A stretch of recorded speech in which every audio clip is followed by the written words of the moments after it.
lagi bersama aku, Nadia Ramadhani. Pada episode sebelumnya, kita sudah membahas mengenai pembelajaran IPS SD berdasarkan kurikulum yang relevan dan model-model pembelajaran yang ada di kurikulum Merdeka.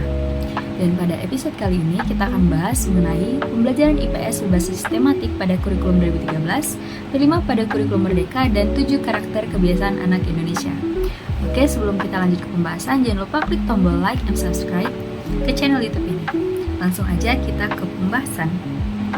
Pembelajaran IPS berbasis sistematik dalam kurikulum 2013 merupakan pendekatan yang mengintegrasikan materi IPS dengan berbagai mata pelajaran lain dalam tema pembelajaran yang terpadu.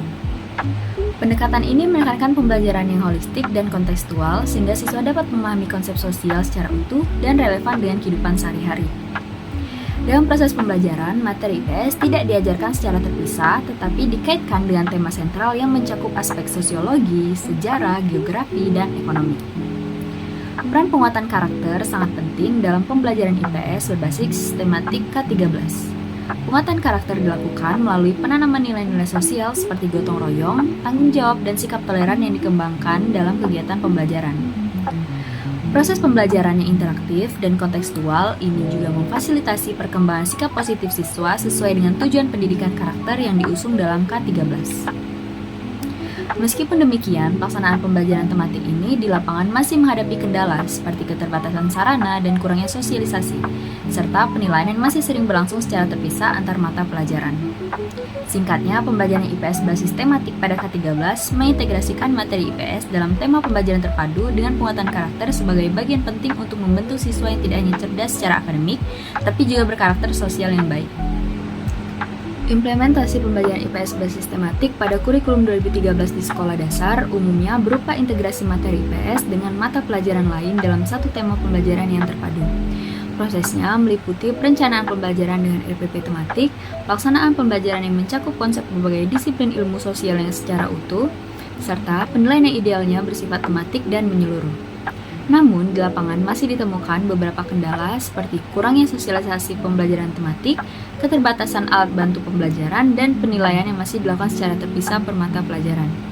Meski demikian, pendekatan ini bertujuan agar siswa dapat memperoleh pengalaman belajar yang holistik dan kontekstual dari berbagai perspektif sosial.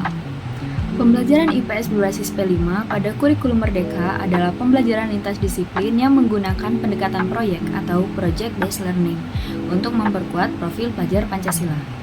P5 bertujuan membentuk siswa yang beriman, berkeberagaman, gotong royong, mandiri, kreatif, dan berpikir kritis melalui pengalaman langsung dalam mengidentifikasi dan memecahkan masalah nyata di lingkungan sekitar. Pembelajaran ini memberikan kesempatan siswa untuk mengembangkan pengetahuan sekaligus karakter melalui interaksi sosial dan proses berpikir yang mendalam. Implementasi P5 dalam pembelajaran IPS meliputi perencanaan tema sesuai profil pelajar Pancasila, pelaksanaan proyek berbasis masalah, dan evaluasi hasil secara komprehensif. Proses ini melibatkan kerjasama guru, siswa, dan pihak terkait seperti tokoh masyarakat. P5 pada IPS selain meningkatkan keterampilan sosial dan kepemimpinan, juga menanamkan nilai-nilai Pancasila seperti toleransi, keadilan sosial, dan persatuan melalui pembelajaran yang kontekstual dan aplikatif. Dan yang terakhir ada 7 karakter anak Indonesia yang ditekankan dalam gerakan 7 kebiasaan anak Indonesia hebat yang diinisiasi oleh Kementerian Pendidikan. Yang pertama ada bangun pagi, kedua beribadah, ketiga berolahraga, keempat makan sehat dan bergizi, kelima gemar belajar, keenam bermasyarakat atau aktif bersosialisasi dan peduli lingkungan, dan yang terakhir tidur cepat atau dapat mengatur waktu istirahat dengan baik. Gerakan ini bertujuan untuk membentuk generasi anak Indonesia yang sehat, cerdas, berkarakter kuat, dan siap menghadapi masa depan dengan nilai-nilai sosial dan spiritual yang kuat. Oke, mungkin itu saja penjelasan yang dapat saya sampaikan pada video kali ini. Semoga mudah dimengerti dan bermanfaat untuk kita semua.